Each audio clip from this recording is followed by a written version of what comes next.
tal? Muy buenas noches y bienvenidos a la burbuja de Periodista Digital. Gracias por estar con nosotros, gracias por acompañarnos. Como siempre digo, denle a like, compartan este vídeo para que esta burbuja se haga más y más grande, porque necesitamos grandeza en medio de la pequeñez que hoy en día muchos de nuestros políticos, mucho de nuestra clase política destila. Tenemos un problema con nuestra clase política, tenemos un grave problema. Son nuestros enemigos. Son nuestros enemigos, mírenles a la cara porque son nuestros enemigos. O nos unimos los españoles, que creemos en el bien, en la bondad y en la belleza, o si no, vamos a tener un problema. Si alguien tenía alguna duda de con quién está el Partido Socialista, creo que ya no tiene por qué dudar. Puigdemont ha reconocido, el prófugo, el golpista Puigdemont ha reconocido que el Partido Socialista le ha ofrecido el indulto. Por tanto, paren un momento, piénsenlo bien. Si el 23J ustedes eligen PSOE, saben que están apoyando, están alentando y amparando el golpismo secesionista catalán. Están ustedes yendo en contra de la unidad de España, están ustedes haciendo un ultraje a la patria y por lo tanto, ustedes en sus conciencias podrían ser, bueno, pues de alguna manera beneficiarios de lo que representa el golpismo y el separatismo catalán. Queremos una España unida, yo creo que en esto estamos de acuerdo, gentes de izquierdas y de derechas, y creo que no nos merecemos que en este caso Puigdemont se vaya de rositas, como se han ido sus compañeros, como se han ido toda la tropa, toda la caterva de auténticos golpistas que en lugar de no ver el sol estando en prisión, están disfrutando de unas vacaciones en la playa, vacaciones en el mar, disfrutando alegremente a pesar de sus graves delitos. Por lo tanto, vamos a plantarnos y el 23J, si ustedes quieren ir a votar, que sepan que la opción socialista, la opción de Pedro Sánchez, acompañada, por cierto, de la Yolanda de los 20.000 euros, a ver, como decía el otro día, si a mí con 18 me dan 20.000 euros, con 18 años, madre mía, la que hubiésemos preparado. Entre los amiguetes, la que hubiésemos preparado y no precisamente para invertir en empresas, no, empresas a lo mejor nos lo hubiésemos en una jarana, en una buena fiesta, en una buena parranda y nos hubiese quedado dinero para el taxi, para irnos después huyendo de, no sé, de Honolulu o de Las Vegas, porque realmente Yolanda Díaz no conoce y no tiene sentido alguno ni de la responsabilidad ni de lo que realmente supone querer ser, como quiere volver a ser vicepresidenta de España. Por lo tanto, el pacto PSOE-Sumar representa el golpismo catalán, representa el terrorismo etarra. Dentro de unos días se celebrará, o se llorará más bien, el aniversario del asesinato de Miguel Ángel Blanco. ¿Se acuerdan ustedes, verdad? ¿Se acuerdan ustedes? Cómo lo utilizaron muchos políticos para que al final quede en agua de borrajas, para que al final el asesinato de Miguel Ángel Blanco se traduzca en que haya en las instituciones una serie de individuos que gobiernen España, que manejen España, a pesar de haber matado a Miguel Ángel Blanco, a pesar de que la sangre de Miguel Ángel Blanco esté sobre sus conciencias. Es una auténtica vergüenza y por lo tanto el proyecto de Sánchez no debe apoyarse, porque Sánchez es lo que es, un mentiroso y además un pro-golpista y un pro-terrorista. Para hablar de todas estas cuestiones, tengo aquí a mi vera, siempre a la verita mía, que cantaría aquello, Paula Ciordia. ¿Qué tal, cómo estás? Muy buenas noches, Josué. Pues encantada de estar una vez más contigo y en la burbuja. ¿Qué tal el verano, víspera de San Fermín? Bueno, mira, si nos paramos y nos tomamos el lujo de contemplar, hay un filósofo coreano que ha sacado recientemente un ensayo que se llama La vida contemplativa, Byung-Chul Han, y él dice que la deshumanización viene porque no tenemos tiempo para contemplar. Estamos profundamente activos, o sea, y el ocio y el descanso forma parte de ese mundo capitalista que al mismo tiempo es rentable. Pero yo no me estoy refiriendo a ese ocio, me estoy refiriendo al lujo de contemplar. Pues si nosotros nos metemos en el papel de contempladores, veremos que, curiosamente, antes de las elecciones, justamente en el pistoletazo de salida, se produce el chupinazo, San Fermín. Y justamente después es Santiago. Efectivamente, va a ser la campaña electoral. Quiero San decir, Fermín y Santiago. Parece como que San Fermín nos echa el capotillo y Santiago viene a socorrernos. En este Santiago y cierra España, o como decía Valle Inclán, Santiago y abre España. En cualquier caso nos sirve. Claro. ¿Qué va a pasar ese 23J? Sé que no tienes esa bola de cristal que tenía Alaska en aquel programa de niños, pero la verdad que, bueno, estamos muy expectantes, ¿no?, a lo que pueda suceder. ¿Qué te dice, no sé, el olfato? A ver, es inaceptable, inasumible los sondeos de hoy. Porque el mayor sondeo lo hemos tenido en las elecciones. Entonces, si nosotros miramos el resultado de las elecciones, España, los españoles que han votado en mayoría, nosotros no somos Francia, no somos Italia, no ha habido una abstención escandalosa, se nos dice que necesitamos un frente amplio conservador. ¿Y qué sucede después de las elecciones? Pues en vez de estar celebrando que hay un adelanto electoral, que eso ha sido un milagro en sí mismo, por eso digo San Fermín y el apóstol Santiago, es que ha sido un milagro. Imagínense ustedes hasta 2024 soportando a este felón. Pero ustedes imagínense por un momento. Y sin embargo, todos contentos de que verdaderamente ha sido un frente amplio conservador y nos vemos envueltos en disputas incomprensibles. ¿Eso por qué? No comprendes, Josué, la mala relación entre PP y Vox. ¿eso por qué? Bueno, porque en este caso el PP pues ha elegido, ¿no?, ha elegido socio y ve en el PSOE un aliado, ¿no? Eso se llama desmotivar, desacreditar los resultados electorales. Y eso es intolerable. Porque en vez de llamar a votar eufóricos, el electorado dice, pero ¿qué es esto, no? O sea, se encuentra perplejo. ¿Por qué crees que Vox, de 52 escaños que tiene ahora mismo, las encuestas le dan entre 25 y 29 escaños? Bueno, mira, si yo te justifico que para mí este periodo preelectoral está enmarcado en San Fermín y en Santiago Apóstol, eso es desacreditarme, eso no es un argumento. Y sin embargo, unos sondeos que no sabemos de dónde salen, nos tenemos que creer que Yolanda Díaz es el sorpaso de Vox. Incluso, y bueno, por cierto, tú has dicho 20.000 euros, una cantidad estratosférica. Pues hoy la señora Yolanda ha dicho que era una cantidad modesta. ¡Modesta! Pero vamos a ver, 20.000 euros una cantidad modesta y lo dice con su traje de lino, con su manicura perfecta, con sus estiletos. Esta señora que va permanentemente, y digo permanentemente, a la peluquería. Dice que 20.000 euros es que a mí, cuando yo he oído que 20.000 euros es una cantidad modesta, lo que me sé, sin duda. ¿Pero qué es esto? ¿Te ofende también ver cómo el PSOE y Puigdemont se ponen de acuerdo para a ver si se produce ese indulto? Hombre, no es una cuestión de ofensa, es una cuestión de conocer la historia y ver que son compinches desde ya a principios del siglo XX. Entonces, no es más que una consecución histórica.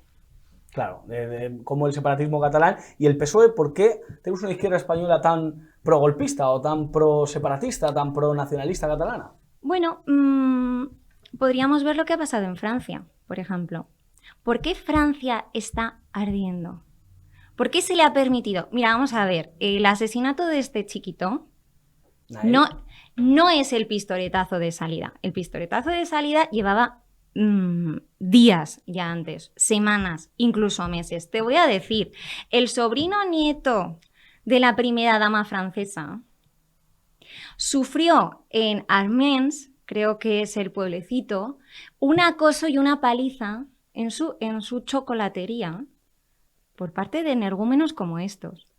¿Qué pasa? Que se necesitaba un muerto para argumentar esa insurrección, porque Francia no está en una guerra civil.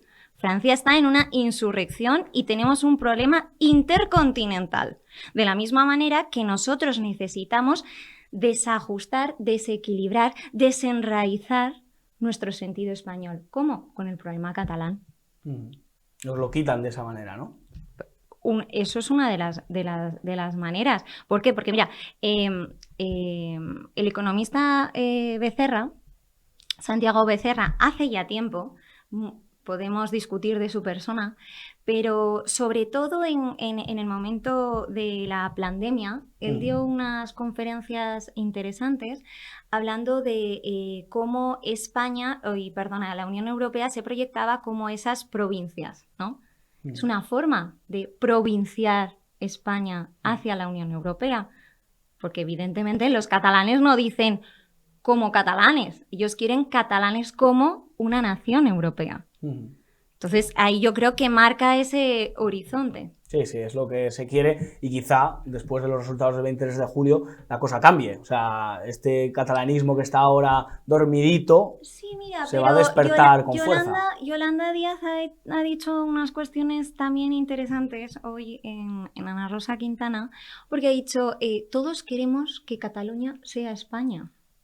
Es que ha cambiado el discurso, claro, lo que le ha dicho Rufián, ¿verdad? Porque se ha dado cuenta que, bueno, ella tiene otra función. Ella tiene otra, o sea, cada uno tiene su función. Su papel. Claro, y ¿qué es? Desarticular España, pero desarticular España en lo que está pasando. Vuelvo a Francia porque creo que es la cuestión más trascendental que nos ocupa, con una proyección muy próxima nefasta.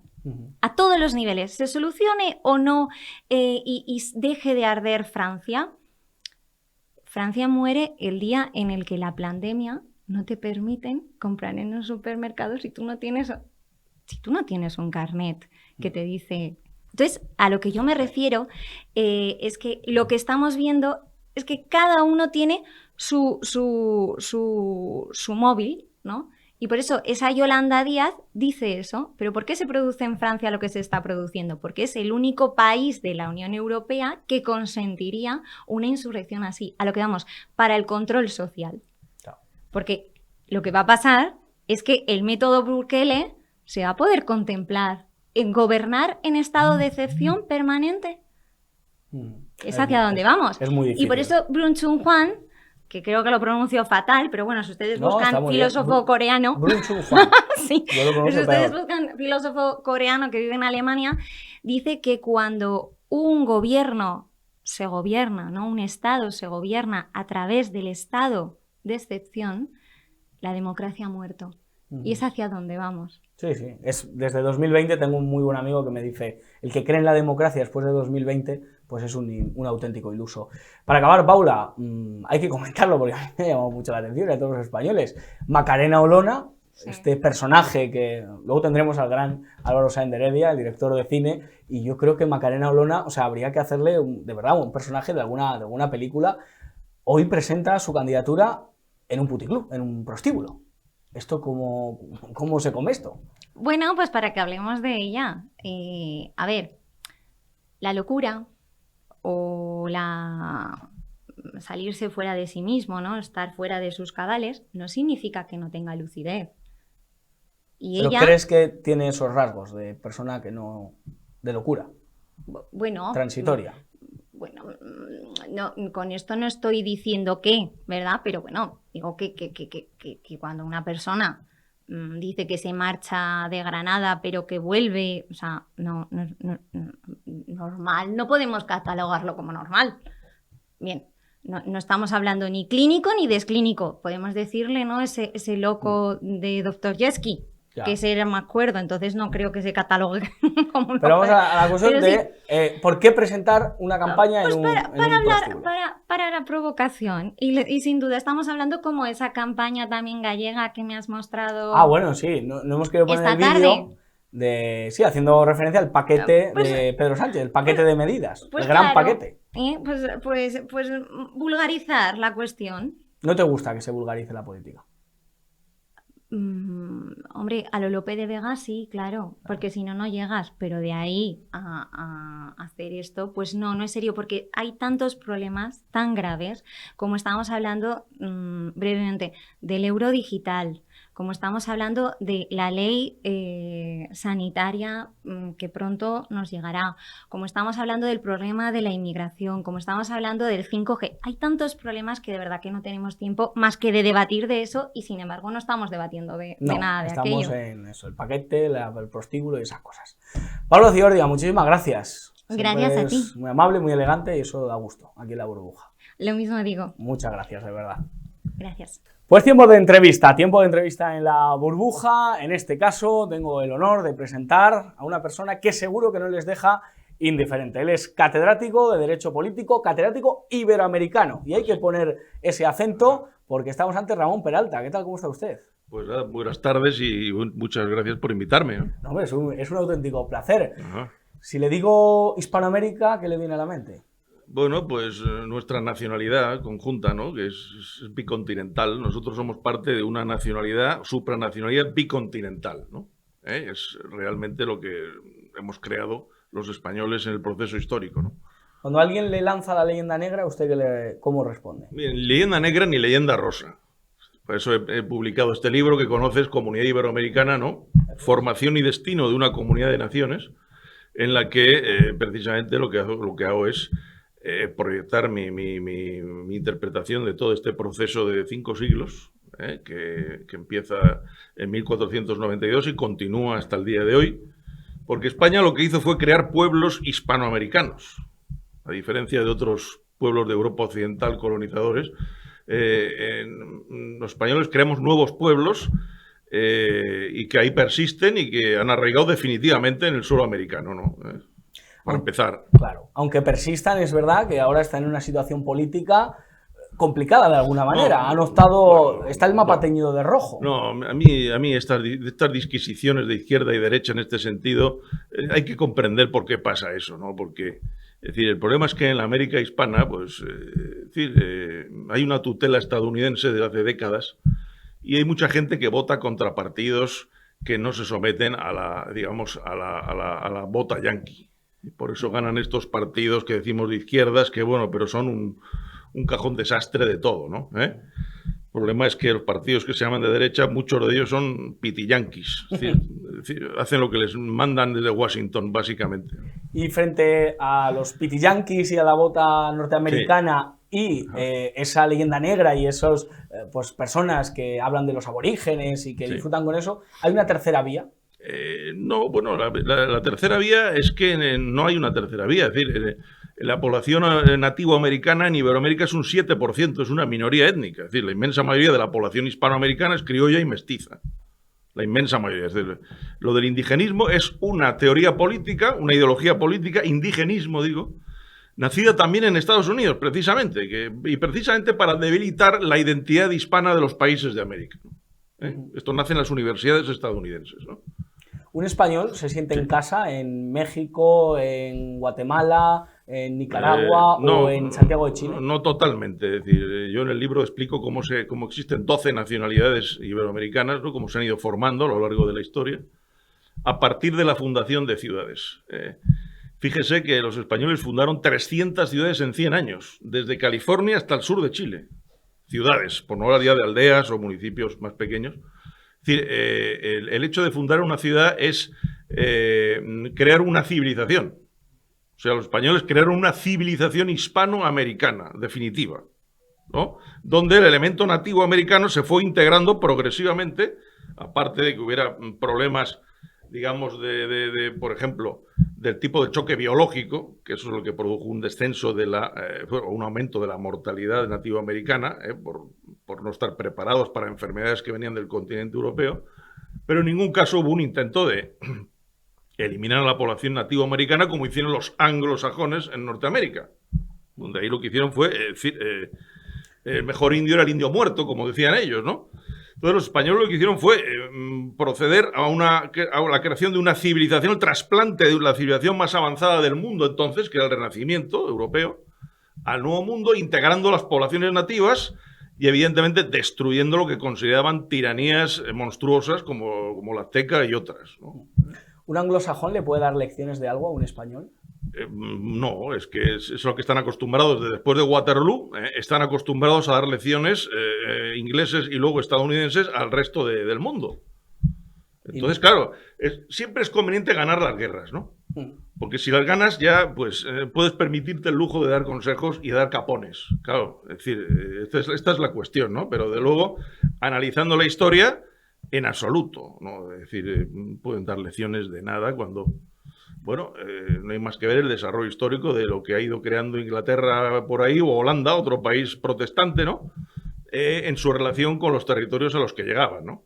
¿Tiene que ver la cuestión religiosa, el protestantismo y el catolicismo a la hora de expandir su imperio, a la hora de asentarse en un lugar? Yo creo que sí, influye mucho, ¿no? Porque, bueno, claro, el protestantismo ¿qué es, no? Pues si empezamos ya en esta cuestión, es una... Bueno, podríamos pasarnos aquí toda la tarde hablando de esta herejía del cristianismo, ¿no? Pero bueno, es decir, yo creo que ha influido mucho, ¿no? Es decir, las sociedades católicas respecto de las calvinistas o luego las que se crearon en la segunda mitad del siglo XVI en adelante, luteranas, calvinistas o anglicanas, ¿no? ¿No es usted gran seguidor de Zunglio? No, De pues, Calvino, no lo conozco muy bien tampoco, ¿no? Sí, Calvino era este señor que quemó a Miguel Servet, ¿no? En Ginebra, por ejemplo, ¿no? Sí. Este libre pensador, ¿no? ¿Cree usted que España es la mejor nación del mundo? Bueno, estas preguntas... Mire, yo me considero un hombre patriota. ¿Por qué? Porque es decir, yo creo que una persona sin esa dimensión del arraigo en su identidad y en su territorio, pues pierde mucho, ¿no? Su dimensión personal, ¿no? Yo soy de la idea de que una persona debe estar conectada con su ámbito histórico, ecológico, político, y que esto lo que produce es una integración en su circunstancia, que desde luego no comparten otras ideologías pues más globalistas o más materialistas, etcétera. ¿Es usted chauvinista, entonces? No, eso es una palabra, eso es un galicismo, ¿no? Es un galicismo, y entonces, pues no, porque yo sé reconocer lo que hay bueno en otras nacionalidades o culturas y no tengo ningún problema en reconocerlo. Lo que sí me gustaría destacar es que se han acumulado muchos complejos en la identidad hispánica, digamos. Se han ido acumulando muchos complejos identitarios. Hace falta un poco más de autoestima colectiva, por lo que hemos creado como pueblo. Es decir, no olvidemos un dato fundamental. Es decir, nosotros venimos de un proceso histórico medieval donde pudimos derrotar a la gran amenaza globalista y teocrática que era en aquel momento el Islam expansivo. Fue derrotado y expulsado, y en ese mismo momento se produce el trasplante a América, ¿no? de lo hispano, ¿no? Y eso es un proceso civilizatorio mundial, ¿no? Y yo creo que de estas cosas debemos saber más, ser más conscientes de ella y saber lo que somos como pueblo, ¿no? Por ejemplo, el idioma español es el segundo idioma del mundo. ¿Por qué? Más hablado. Por este proceso histórico. El triunfo frente al Islam y el trasplante a América, el descubrimiento del nuevo mundo y el trasplante a América. España comenzó en 1978, como dicen algunos. No. Con la Constitución y... No, es decir, esto me parece absurdo decir eso, ¿no? Es decir, España como Estado, es decir, como Estado-nación, como monarquía hispánica, ¿no? Nace con los reyes católicos, con la unión de los reinos de Castilla y Aragón, ¿no? Es donde nace realmente. La sociedad en la que vivimos procede de ahí directamente y de su antecedente castellano y aragonés de la Reconquista y la repoblación, ¿no? Directamente, ¿no? De ahí venimos directamente, somos herederos directos de todo eso, ¿no? ¿Nuestra clase política es antiespañola? No creo, ¿no? Es decir, bueno, sí que hay algunos hay rematadamente antiespañoles porque así lo dicen, ¿no? Como estos partidos ultrarregionalistas, ¿no? Como estos que hay de PNV, Bildu, ¿no? O Esquerra, estos partidos, pues yo no sé por qué tienen esa manía al hecho hispánico, pues ellos forman parte de él de manera evidente e histórica. Yo no sé qué problemas tienen ahí, no sé qué tipo de problemas, de complejos, no sé, habría que analizarlos desde un punto de vista no solo político, sino, no sé, de otro tipo, para ver por qué se pronuncian o se producen con esa violencia contra España o lo hispánico de lo que forman parte desde siempre. Por ejemplo, Cataluña, que se ha hablado aquí antes de Cataluña.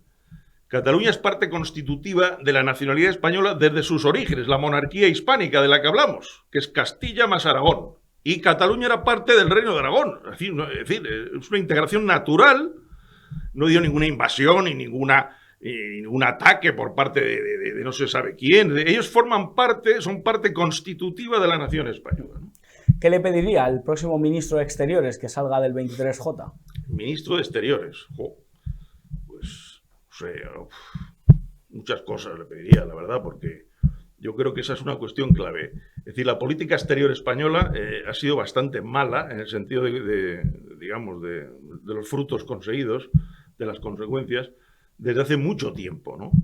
Y yo creo que España es uno de esos países, por su posición geográfica, su desarrollo histórico y cultural, que deberían ser una de las claves del mundo moderno, del mundo actual, ya lo he dicho, el idioma español es el segundo del mundo. El ámbito, el mundo hispano, eso son, unido al uso americano, son 800 millones de personas.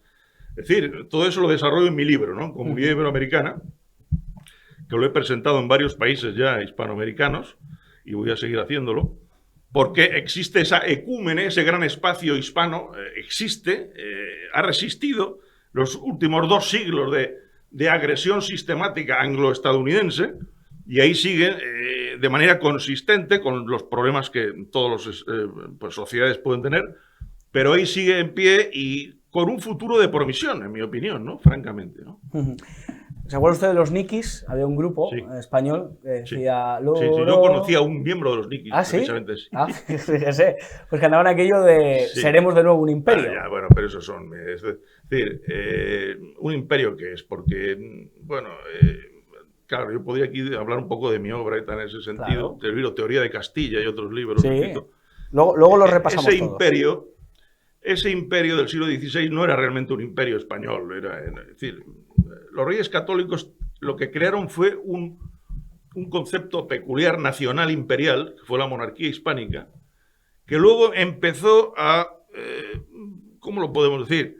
Empezó a emborronarse con la inserción de una dinastía extranjera de los Habsburgo en el trono de la monarquía hispánica. Eso fue muy conflictivo, ¿no? Y por lo tanto, habría mucho que decir sobre ese imperio porque, es decir, los castellanos, unidos a los aragoneses, crearon un imperio americano, europeo, pero luego, recordémoslo, se incorporaron a esa monarquía hispánica a territorios centroeuropeos, etcétera, y un poco empezó a torcerse el destino histórico de España, bueno, que a pesar de todo los reyes como Felipe II, por ejemplo, se dieron cuenta de dónde estaba el centro de su poder. Por eso declaró Madrid capital de la monarquía en 1561, por ejemplo, ¿no? O sea, habría mucho que hablar, ¿no? Pero bueno, sí sería para otro día, ¿no? Eso es, para otro día. Sí sería un triunfo que los McDonald's estuviesen de vacas flacas, ¿no? Y triunfase la tortilla de patata, ¿no? Bueno, sí, pues, ¿por qué no? Es decir, Estados Unidos, fíjense lo que es Estados Unidos, realmente, es decir, es algo muy peculiar, ¿no? Es decir, esto da para una tarde entera, ¿eh? Bueno, analizar los mañana, Estados Unidos da para analizar una tarde entera. Usted es más de mañana, ¿no? Y yo soy más de mañana, sí, la verdad, sí. Sobre todo en verano. En verano, claro. En verano sobre todo.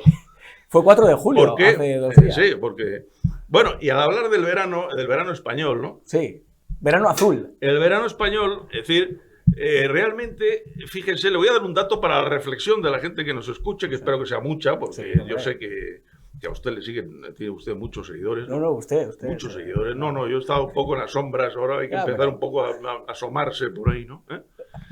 Fíjese que... España, es decir, desde que se crea, antes de la monarquía hispánica, ya desde los reinos medievales, es una lucha contra la africanización. Fíjese usted lo que le digo. En todos los sentidos. Cultural, religiosa, climática. Ponga algún ejemplo. Todas estas olas de calor y sequías, todo viene de África, todo. Es decir, es la lucha de un pueblo consciente de su identidad contraria a esta otra. Es una lucha contra la africanización. Sería una manera de definir la historia de España, ¿no? Desde el siglo VIII, por ejemplo, ¿no? Claro.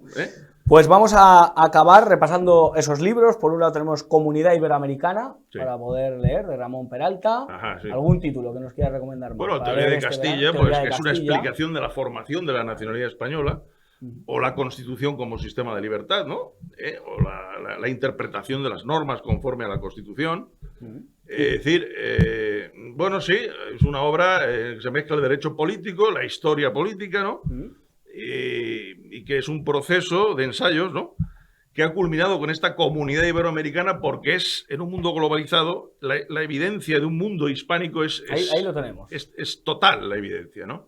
Y esto los españoles debemos reflexionar y empezar a actuar mancomunados con los pueblos hispanoamericanos porque formamos una supranacionalidad común. Esto es así. Y en un mundo globalizado... Y hay que creérselo. En un mundo globalizado está todavía más claro. Claro. Todo se ha aproximado, ¿no? Decía Fidel Castro aquello de queremos ser nosotros mismos. Sí, bueno, Fidel Castro era un personaje curioso, con el que no comparto mucho de su ideología, pero sin embargo sí comparto con algunas actitudes soberanistas, frente al imperio anglo-protestante, ¿no? y que no era ningún tonto, por otro lado, y ahí puedo compartir eso que has dicho perfectamente con él. Ramón Peralta, muchísimas gracias por estar en La Burbuja. Le esperamos otro día con más fresquito. Pues muchas gracias por invitarme y hasta la próxima. Gracias, de verdad. Y acabamos el jueves La Burbuja con tiempo de cine. Como siempre, a nosotros nos gusta ese aspecto cultural, poner esa nota de cine cada jueves con Luis Ruiz de Asúa. ¿Qué tal? ¿Cómo está usted? Muy buenas noches, don Josué, ¿qué tal? Muchas gracias por estar. Y hoy tenemos el gran honor de tener con nosotros a nuestro admirado Álvaro Sáenz de Heredia. ¿Qué tal? ¿Cómo está usted? Josué, mucho gusto estar con vosotros, con Luis, contigo, porque os admiro mucho. No, hombre, por favor. Sí, sí. No lo puedo decir porque, vamos, es absolutamente al contrario. ¿Cómo se encuentra? ¿Cómo está usted? Pues bien, bien, me encuentro, me busco todos los días y me encuentro. Claro, al buscarse uno. Hay gente que se está buscando toda su vida, ¿eh? Ay, es que no es fácil encontrarse. No es fácil, ¿eh? No es fácil. Está ahora envuelto en un proyecto, vamos, de estos que hacen bandera. Sí, yo creo que va a ser un proyecto, vamos, ya no es un proyecto, es una realidad, porque realmente ya estamos a punto de estrenar justo después del verano, y es la fusión del cine y del teatro. Entonces, claro, es muy novedoso, es único en el mundo. Que yo sepa, no existe una cosa así. Y creo que puede revolucionar la forma de contar de una forma, valga la redundancia, espectacular. Porque se van a poder contar historias que antes no se podían contar en teatro. Joder, la verdad que uno se le pone los dientes largos. ¿Cómo se le ocurrió? ¿Cómo tuvo esa idea? ¿Cómo apareció la inspiración? Bueno, yo hice antes, hace unos años, hice un musical que se llamaba Mi Princesa Roja, que hacíamos 32 diferentes decorados, cambiando los fondos con una pantalla. Y ahí aprendí mucho lo que había que hacer y lo que no había que hacer. Y con esta ocasión, pues claro, se me ha ocurrido no utilizar un tema que en aquel momento era bastante complicado, pero el tema de la ópera y de la zarzuela, porque hay una asignatura pendiente que tenemos no solamente aquí en España, sino en general en el mundo entero. La lírica, como arte, me parece que es el número 4 de los 7 artes que hay, ¿no? Es un arte que es un poquito elitista. Es muy caro de producir como puesta en escena, lo pagamos todos porque se suele pagar con todo el dinero de Hacienda, ¿vale? Y sin embargo lo disfrutan unos poquitos, que son los que van a los grandes teatros y a veces pues invierten 200, 300 euros por butaca. Y eso sin contar que si vienes de La Coruña o vienes de Cádiz, pues tienes que te vas a traer a tu mujer, lógicamente, no vas a venir tú solo diciendo que vas a ver una ópera, ¿no? Entonces, te traes a tu mujer o a tus hijos, tal, o sea, que te salen 1.500 euros el ver una ópera. Entonces, claro, eso reduce mucho la diana, el target que llaman los americanos, reduce mucho y claro, va muy poca gente. Y habrá muchos españoles, y en general muchos jóvenes o de mediana edad, que pasen por esta vida sin haber visto en su vida una zarzuela ni una ópera. Que sería lo mismo que decir, usted jamás va a ver en su vida un cuadro. Sería, hombre, una aberración, una cosa horrorosa, ¿no? Pues eso es lo que está pasando. Entonces, claro, he dicho, de esta forma podemos ver, porque claro, lo que yo hago, lo que yo he hecho y lo que vamos a ver en poco tiempo, es una pantalla enorme de 14 metros, no, de 11 metros por 4, que hemos comprado en China, que son los que hacen las pantallas. Y ahí hemos proyectado una película en la que hay cantantes, en la que hay ballets, en la que hay decorados, nada menos que 20 decorados diferentes, y delante de esa pantalla, pero en sincronía con la pantalla, están nuestros cantantes en vivo y en directo, los tenores, barítonos y sopranos. Y además tenemos también ballet, que hace la unión con el ballet de la pantalla, ¿no? Es decir, que si bailan aquí, pues bailan aquí. ¿El resultado cuál es? Que el público se olvida de que hay una pantalla.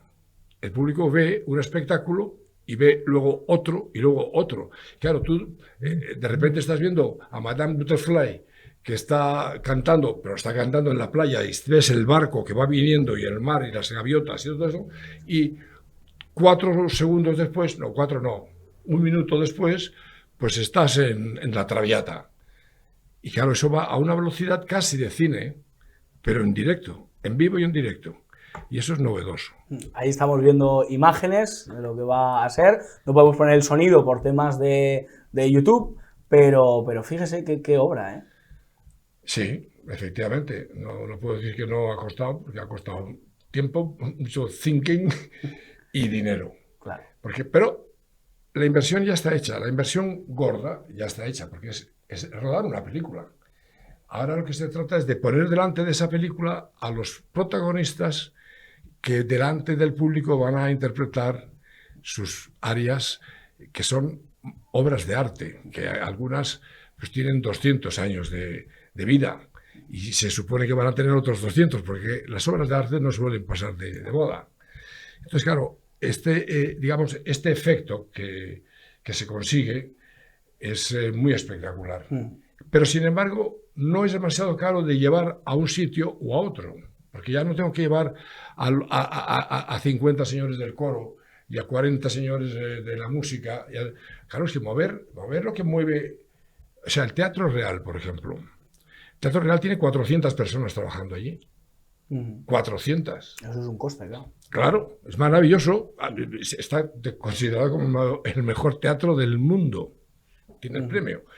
Pero claro, eso un productor independiente no lo puede pagar. ¿Y cómo compito yo con eso? No es que lo quiera destruir, sino lo quiero complementar.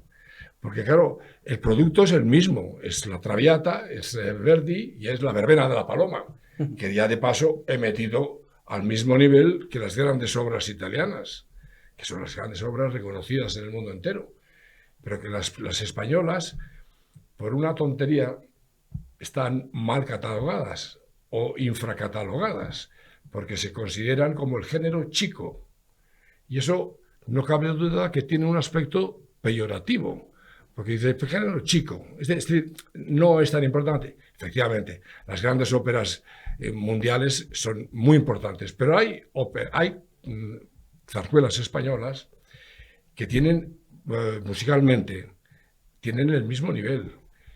Y entonces, ¿qué pasa? ¿Por qué se llama chico? Pues se llama chico porque me parece que fue Felipe VI cuando dijo, vamos a hacer lo mismo que hacen los italianos, pero más cortito, porque las óperas italianas pueden durar 2 horas y media o 3. Es un poco largo. Vamos a hacerlo más cortas y en vez de que todas acaben mal, porque suelen acabar mal, trágicamente, pues que acaben bien y que el pueblo se divierta, que se vea reflejado en la escena, en el escenario. Y entonces hicieron en un coto de caza que tenían ahí en el Pardo, que se llamaba La Zarzuela, Palcete. Ahí hicieron la primera representación y de ahí viene el nombre de La Zarzuela. Entonces, claro, a mí me parece un poco que es triste que se considere el género chico y la ópera. No, yo las he metido al mismo nivel, con los mismos cantantes, y te ponen los pelos de punta cuando te cantan algunas áreas, la tabernera del puerto, es que son muy bonitas también las españolas. Absolutamente tremendo. ¿Cuándo vamos a poder disfrutar de esta joya? En septiembre. En septiembre, qué bueno, Sí. que es cuando empiezan... Sí, porque es que ahora ya con el verano no es el mejor momento para estrenar, porque, bueno, la gente está pensando en las vacaciones, en el calor y en a ver quién va a salir victorioso. El 23J.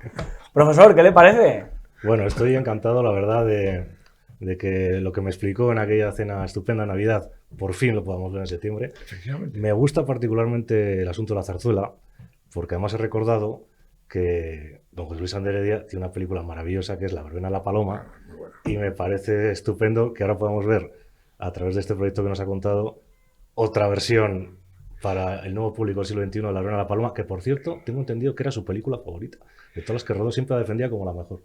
Bueno, a mí personalmente me parece que el tío José Luis, que es un personaje muy ignorado por la en general por la profesión cinematográfica española, que es como si no hubiera existido, y resulta que, o sea, tú vas a la ciudad de la imagen y no existe ni una mención.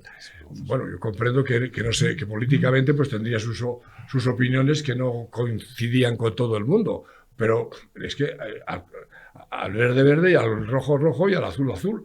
Entonces hizo películas extraordinarias y muy buenas, y sin haber, que eso yo también lo heredé, sin haber preguntado a nadie qué opinaba políticamente, como tampoco pregunto qué opina usted sobre el Atlético de Madrid o del Real Madrid. Es exactamente igual. Aquí hemos hablado hace un par de semanas, ¿verdad?, de historias de la radio. Celebramos el programa Acción de la Burbuja, la sección de cine estuvo dedicada a historias de la radio precisamente. Pues fíjate. Porque nos parece que hay que reivindicar en efecto la figura de José Luis Anderedia. Claro, pues hombre, os lo agradezco. Bueno, pues para él, en un momento dado, pues me parece que fue para ayudar a Benito Perojo, que estaba en una situación un poco difícil, y unos cuantos cineastas dijeron, vamos a hacer La verbena de la paloma. Entonces, Tío Solís lo que hizo fue añadir una serie de chascarrillos y de anécdotas, que es como poner la sal bueno, y lo hizo fenomenal. Y a mí me gusta mucho. El final no me divierte, porque hacen una vuelta, digamos, a la actualidad, porque yo creo que las obras de arte, las verbenas, digo, las zarzuelas y las óperas, deben de mantenerse en la época y en el contexto que fueron creadas. Porque en el momento que lo sacas, es que no funciona. O sea, hay un problema. La mayor parte de la letra, de las áreas líricas, de las áreas de las óperas, por ejemplo, suelen ser bastante machistas. Bastante machistas la forma. O sea, la donna è mobile la pone verde. O sea, pero claro, si analizas eso, entonces te estás olvidando de la verdadera importancia que tiene esa obra de arte, que no es lo que dice, sino lo que se oye. Porque la mayor parte de la gente oye esas obras y no las entiende, porque no todo el mundo entiende el italiano, y sobre todo el italiano de aquella época, que no es el italiano de ahora. No te digo si te cantan el Valkyrien, en alemán, de ahí ya no entiendes nada. Entonces, claro, sin embargo, lo bonito es que estas obras, la música es tan extraordinaria que te emociona, pero te emociona a los 3 o 4 segundos de haber empezado a sonar. Y ese es el milagro. Es absolutamente precioso. Queríamos hoy, pues a modo de homenaje a su figura, pues preguntarle por toda su trayectoria, porque yo creo que todos nos hemos reído con alguna película y hemos disfrutado de alguna película de Álvaro Sáenz de Heredia, y yo creo que le habrán hecho esta pregunta muchas veces, pero que nos cuente alguna anécdota de Chiquito en la calzada, de Martes y 13, de todos estos personajes con los que usted pues ha disfrutado y que ha dirigido y que les ha tenido delante de una cámara. Yo es que, verás, yo no he ido a favor de la ola, he ido un poco contra la ola, y entonces he tenido que buscarme al público. Y el público pues está en la comedia. A priori la gente le importa 3 pepinos lo que tú pienses, si se ríe, ya está. Entonces yo me acuerdo que mi padre me decía, la cabra que habla, busca la cabra que habla, y que ese es el secreto del éxito, la cabra que habla. Claro, yo iba preguntando a todas las cabras, buenos días, no me contestaba ninguno. Pero de repente, claro, sí, encontré con Martes y 13 la cabra que habla, porque claro, eran especiales. Y luego posteriormente con Chiquito, 3/4 de lo mismo. O sea, Chiquito, yo me iba a Málaga, pero yo escribía el guión. Cuando lo escribía, me iba a Málaga y me sentaba con él para traducirlo. Porque era una traducción, claro. Es el lenguaje propio. El lenguaje, claro. Yo lo que no podía decirle a Chiquito es que él hiciese una... No, él tenía que hablar en su idioma. Un idioma que había creado, que había conseguido que la gente lo entendiese. Que es que se cuenta así, pero es que es muy difícil hacer una cosa así. Absolutamente. Y dice, voy a hablar en un camelo que no sé qué y que me va a entender toda una nación. ¿No? Coño. Pues y que se le va a pegar a la gente. La gente ibas al supermercado y te das cuenta. Pero si estaba don Juan Carlos, hablaba así también. Sí, bueno, total que yo iba y le decía, ¿cómo dices tú buenos días? Vengo a por el reloj. Entonces el tío te decía a su forma, y yo decía, quieto. Yo escribía literalmente lo que decía. Y luego cuando estábamos rodando, teníamos a Arturo del Pillar, que era su representante, que era un santo, varón.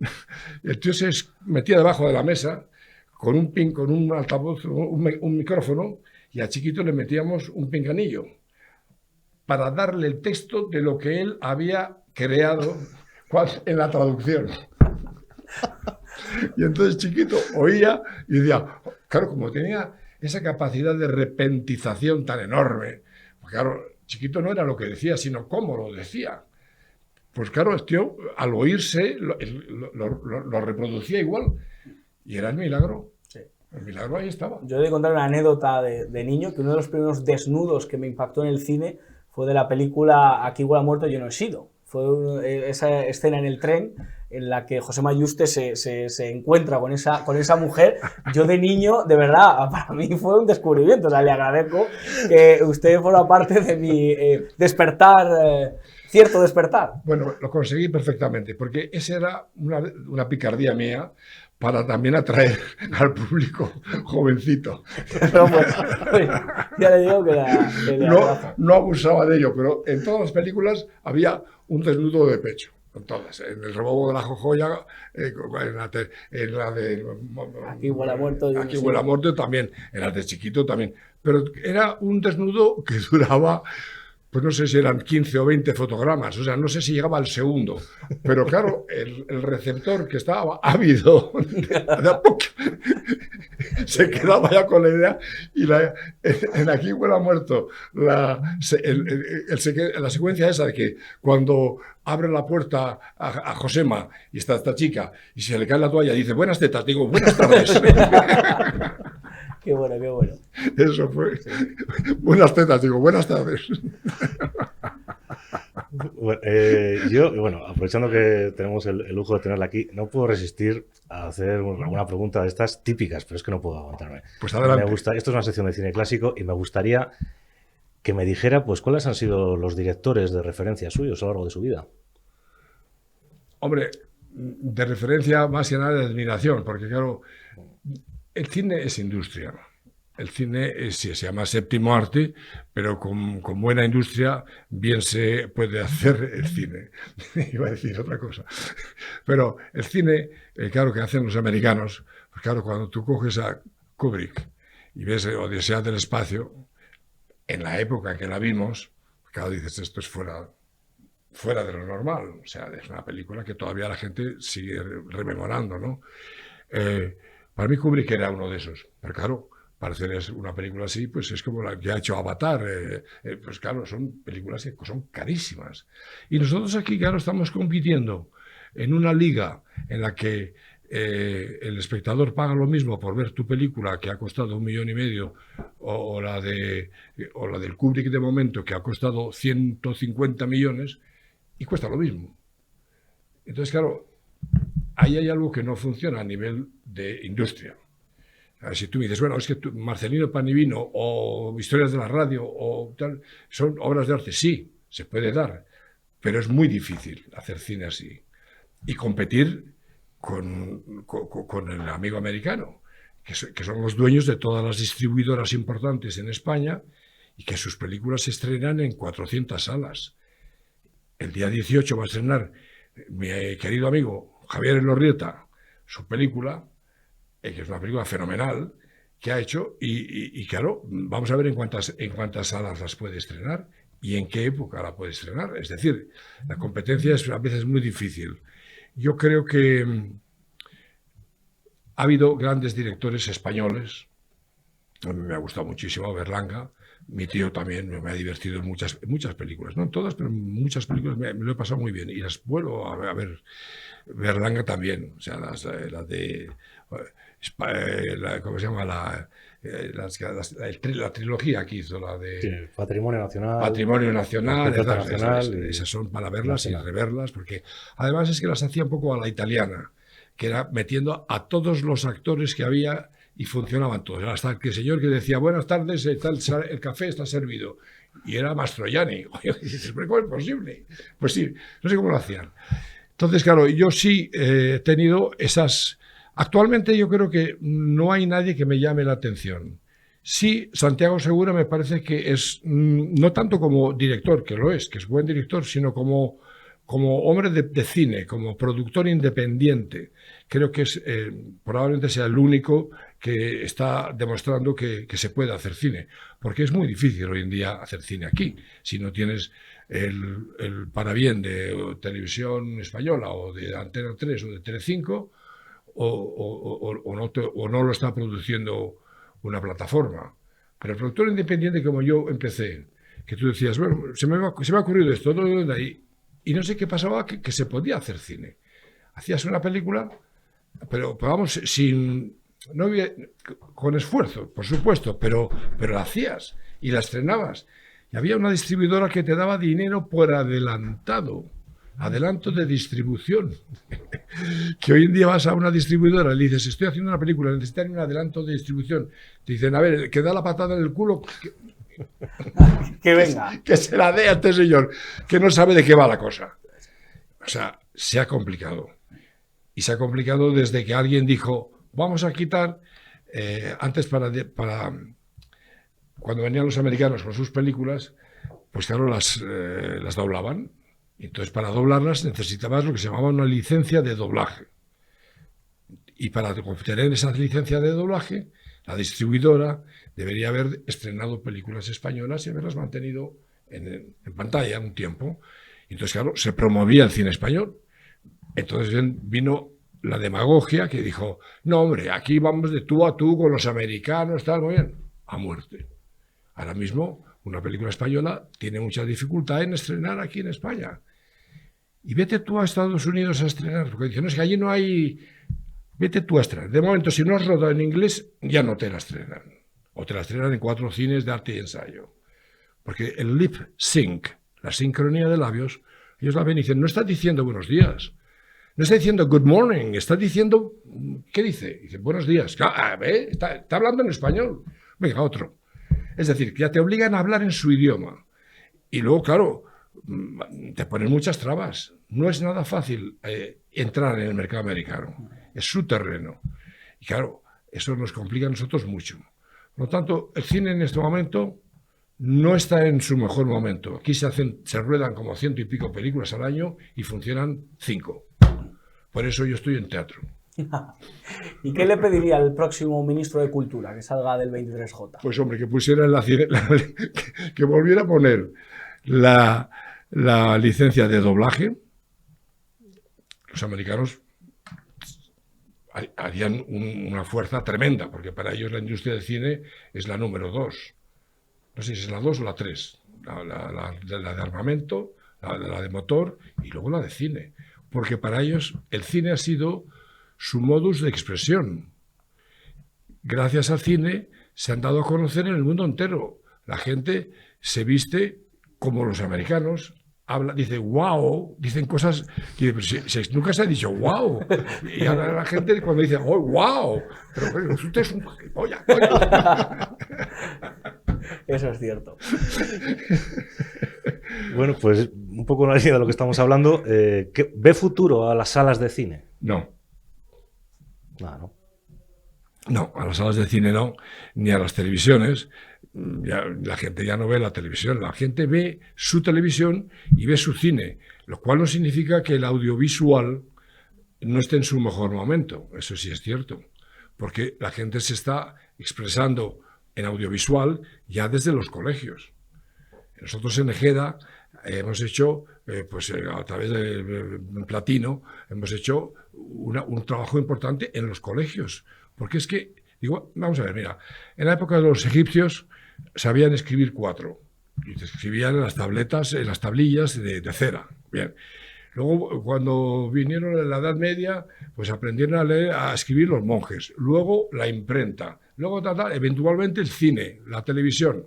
¿Y ahora cuál es? Pues que la gente va a empezar a expresarse y a comunicarse a través del audiovisual. Porque hoy día hacer una película la hace cualquiera, técnicamente hablando. Y entonces no es la técnica, sino lo que dices en la película, lo que interesa.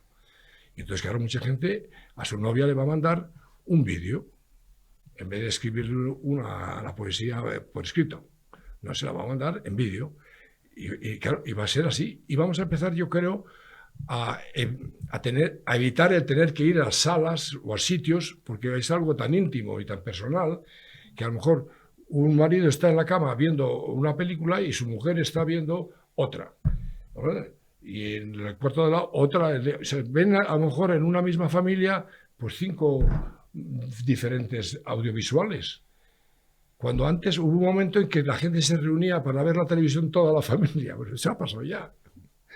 Eso ha pasado a la historia. Bueno, Álvaro, muchísimas gracias por estar con nosotros.